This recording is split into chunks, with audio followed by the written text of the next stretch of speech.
gedişata baxanda dərindən nəticə çıxartmaq olur uşaqlar. D4.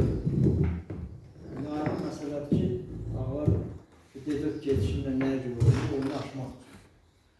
Oyunu açır ki, figurlar fəal olsun. Fil C8-dən deyil deyə fikir verir. Müdafiəni necə möhkəm qurur? Görürsünüz? Diqqətlə baxma. Müdafiəni qurur. Buradan qurur. İndi gör nələr olur da. At C3 hələ atı çıxır. Mərkəzli oyunu. Fil Y7. Möhkəm müdafiə yaradır. Görürsünüz? Filləri bura çıxmırar ki, buralara. Möhkəm müdafiə yaradır. O vaxt ki, ahlatçılar müdafiəni də möhkəm qururlar.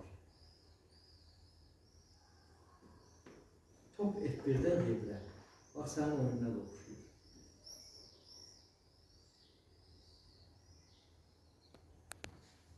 Olur. Y5-dir. At D4 aydın məsələdir. Qala qurma. Qaralar qaladır. Görürsünüz, qaraların mövqeyi möhkəmdir. Görürsünüz? Ağlar da mərkəzli oyunurlar hər ki. At C6 dəyişmələr. Hara dağılır. Böyle işte dağılmıyor. Yani onun debittir. At C6, fil C6 görürsünüz. Buna vurmur ha.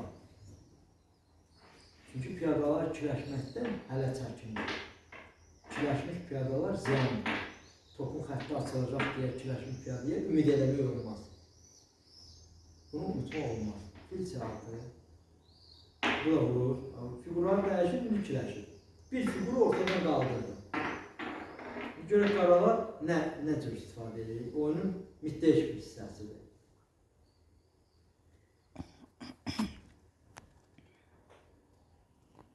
At C3-dən Y2. Burada manevrlərdən söhbət gedir də.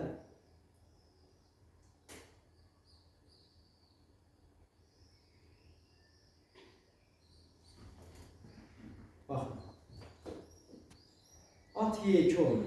O şahmatçılar görsün nətər oyunda. Fiyadan da qurban verir Y2-dən.